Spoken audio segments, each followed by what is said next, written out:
Acidic character हम देखेंगे इनका, तो कैसे एक्सप्लेन करते हैं, जिसमें ऑक्सीजन ज्यादा उसका एसिडिक कैरेक्टर ज्यादा, यानी ये ऑर्डर रहने वाला है, ठीक है, ऑक्सो एसिड्स ऑफ क्लोरीन में।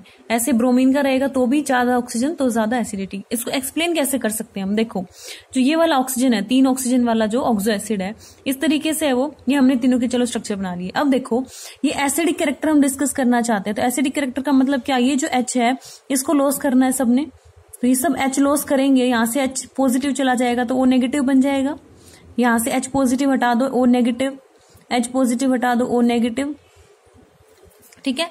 तो जिसका भी जो एनायन बना है वो सबसे ज्यादा स्टेबल होगा, इसका मतलब वही सबसे पहले H पॉजिटिव लॉस करके कन्वर्ट होगा ना, ये एनायन जिसका भी ज्यादा स्टेबल होगा, जिस भी ऑक्सो एसिड का ज्यादा स्टेबल होगा, इसका मतलब वही ऑक्सो एसिड सबसे पहले H पॉजिटिव को लॉस करेगा, उसका एसिडिक कैरेक्टर ज्यादा होगा। अब इसमें देखो आप, यहाँ पे रेजोनेंस हो सकता है ना, ये नेगेटिव चार्ज इधर शिफ्ट हो जाए, तो ये जो क्लोरीन है वो अपना एक डबल बॉन्ड या तो ये वाला डबल बॉन्ड इधर शिफ्ट कर लेगा, ये एक पॉसिबिलिटी हो गई। या जब ये वाला नेगेटिव चार्ज इधर शिफ्ट होगा तो हो सकता है क्लोरीन इस वाले डबल बॉन्ड ऑक्सीजन को यहाँ पे शिफ्ट कर दे।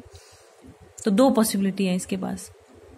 इधर भी है तीसरी पॉसिबिलिटी कि जब ये नेगेटिव चार्ज इधर शिफ्ट होगा, ठीक है, यहाँ डबल बॉन्ड फॉर्मेशन होगी, तो हो सकता है क्लोरीन ये वाला अपना डबल बॉन्ड यहाँ पे शिफ्ट कर ले। तो इस क्लोरीन के पास नंबर ऑफ जो पॉसिबिलिटी है रिजोनेंस शो करने की, रिजोनेटिंग स्ट्रक्चर शो करने की, वो 3 है।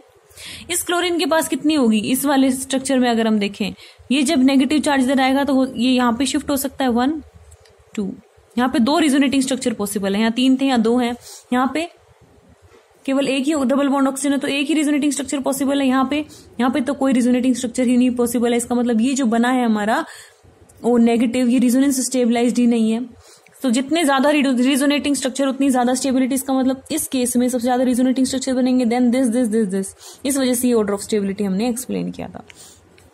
आई होप आपको ये समझ में आ गया होगा। नेक्स्ट आते हैं हम फिजिकल प्रॉपर्टीज ऑफ हैलोजन पे। Fluorine and chlorine are gases, fluorine and chlorine are gases, bromine is liquid, bromine है ये, bromine is liquid and iodine is solid, ठीक है। और halogens are coloured, F2 colour yellow होता है, Cl2 का greenish yellow होता है, Br2 रेड है, I2 वॉयलेट है। एंथैल्पी ऑफ डिसोसिएशन की बात करें, smaller enthalpy of dissociation of F2 compare to Cl2। Bond dissociation energy की बात करेंगे तो ये ऑर्डर है अपना, ठीक है। तो जो Cl2 है उसकी ज्यादा होती है बॉन्ड डिसोसिएशन एनर्जी F2 के कंपैरिजन में, ठीक है। This is due to large electron pair repulsion among the lone pair in F2। F2 molecule में क्या है, वैसे हम देखें तो F2 की बात करें, Cl2, Br2 और I2, ये आप देखोगे, ठीक है। तो F2 में ये हो गया हमारे पास, Cl में बड़ा हो जाएगा, ये बॉन्ड लेंथ बढ़ जाएगी, ब्रोमीन वाले में ये बॉन्ड लेंथ और बढ़ जाएगी ना जैसे जैसे एटम बढ़ेगा, और I2 में और भी ज्यादा। तो इस हिसाब से अगर हम देखें तो सबसे जल्दी बॉन्ड कौन सा टूटेगा, ये वाला टूटेगा, बड़ा बॉन्ड है क्योंकि ये तो वीक होगा, तो बॉन्ड डिसोसिएशन एनर्जी इसकी कम होनी चाहिए, फिर इसकी ज्यादा होनी चाहिए, इसकी और ज्यादा, इसकी और ज्यादा, F2 की सबसे ज्यादा होनी चाहिए, लेकिन क्या कहता है कि Cl2 की सबसे ज्यादा है, फिर F2, फिर Br2, फिर I2, ये ऑर्डर है। तो बाकी तो सब ठीक है, बट यहाँ पे ये Cl2 और F2 में कैसे हो गया, यहाँ तो F2 का बॉन्ड सबसे छोटा है तो इसकी बॉन्ड डिसोसिएशन एनर्जी ज्यादा होनी चाहिए सबसे Cl2 से, लेकिन उल्टा है यहाँ पे।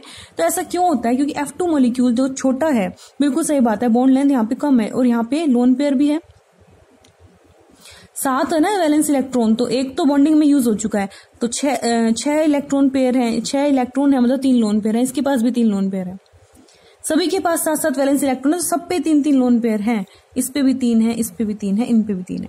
लेकिन फ्लोरीन के केस में क्या है, क्योंकि फ्लोरीन F2 बहुत छोटा है, इस वजह से जो इंटर इलेक्ट्रॉनिक रिपल्शन है वो बहुत ही ज्यादा है इनमें, लोन पे रिपल्शन क्या है, बहुत ज्यादा है। यहाँ भी है लोन पे रिपल्शन, पर इतना नहीं है क्योंकि साइज थोड़ा बड़ा हो गया ना, यहाँ पे और भी कम लगेगा। तो यहाँ पे जो इंटर इलेक्ट्रॉनिक रिपल्शन लग रहा है, इंटर इलेक्ट्रॉनिक रिपल्शन जो लग रहा है, उसने इस मॉलिक्यूल को क्या कर रखा है, बहुत ही अनस्टेबल कर रखा है, इस वजह से इसको थोड़ी सी एनर्जी देंगे तो ये टूट जाएगा। तो इसकी जो बॉन्ड डिसोसिएशन एनर्जी है वो Cl2 से कम है, बाकियों से फिर भी ज्यादा है, ठीक है। तो ये ऑर्डर हमने एक्सप्लेन कर दिया। केमिकल प्रॉपर्टीज की बात करें, ऑक्सीडेशन स्टेट की बात करें, ऑल हैलोजेंस शो -1, एक इलेक्ट्रॉन लेने की टेंडेंसी तो सबकी है, तो -1 सब शो करते हैं। क्लोरीन, ब्रोमीन, आयोडीन +1, +3, +5, +7 भी शो करते हैं।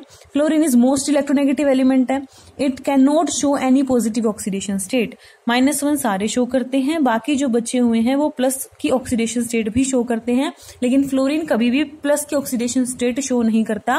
क्यों नहीं करता? क्योंकि प्लस ऑक्सीडेशन स्टेट का मतलब इलेक्ट्रॉन लॉस करने हैं, जबकि फ्लोरीन तो मोस्ट इलेक्ट्रोनेगेटिव एलिमेंट है, ये कभी इलेक्ट्रॉन लॉस नहीं कर सकता, ये केवल गेन करेगा, वो भी एक electron. Other halogens have vacant d orbital and can expand their octet and can show, बाकी सब दिखा सकते हैं positive oxidation state.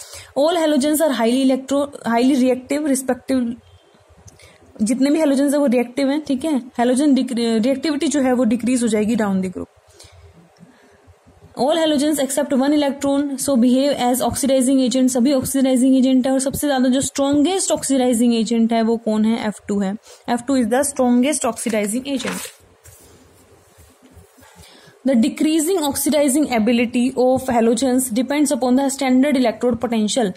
जो हम क्या कह रहे हैं कि जो जैसे जैसे आप नीचे जाओगे ना F2Cl2 Br2 I2, तो ऑक्सीडाइजिंग जो प्रॉपर्टी है, ऑक्सीडाइजिंग जो स्ट्रेंथ है वो डिक्रीज होगी। इसका मतलब F2 सबसे ज्यादा स्ट्रॉन्ग हमने बोला था।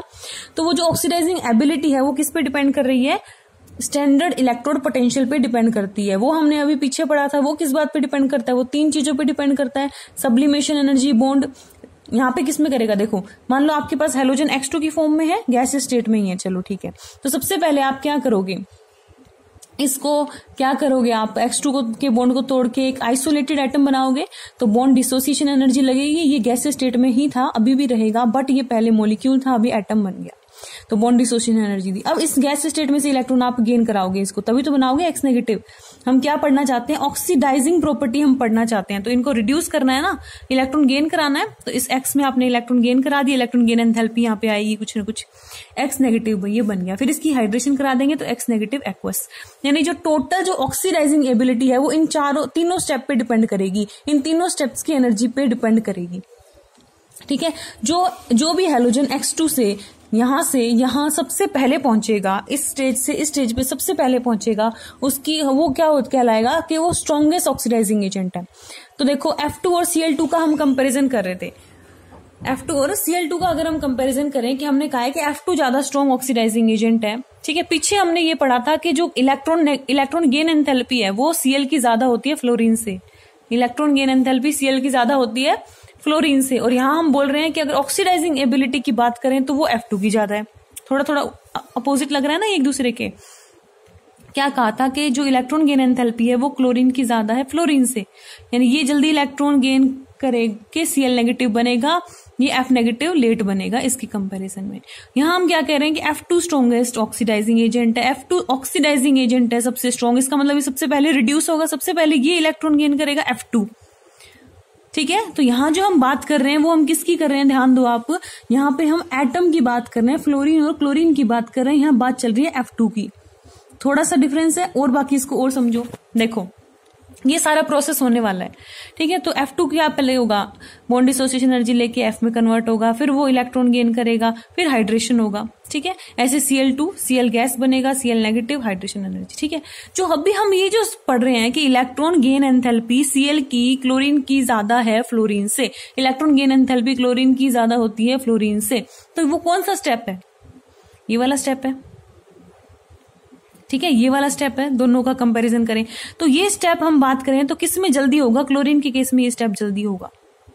लेकिन जो ऑक्सीडाइजिंग एबिलिटी है वो तो यहां से लेके यहां तक के स्टेप पे डिपेंड कर रही है। क्लोरीन के केस में सिर्फ एक जो सेकंड नंबर वाला स्टेप है वो क्लोरीन फास्ट शो करेगा फ्लोरीन से, लेकिन जो हमारी ऑक्सीडाइजिंग एबिलिटी है वो तो स्टैंडर्ड इलेक्ट्रोड पोटेंशियल पे डिपेंड करती है, जो इस पूरे प्रोसेस पे डिपेंड करता है। तो उसमें तो 2 चीजें और भी आ गई ना, तो वहां पे ओवरऑल हम देखेंगे तो F2 की जो स्टैंडर्ड इलेक्ट्रोड पोटेंशियल आएगा वो ज्यादा होता है, इसीलिए F2 स्ट्रॉन्ग ऑक्सीडाइजिंग एजेंट है Cl2 के कंपैरिजन में।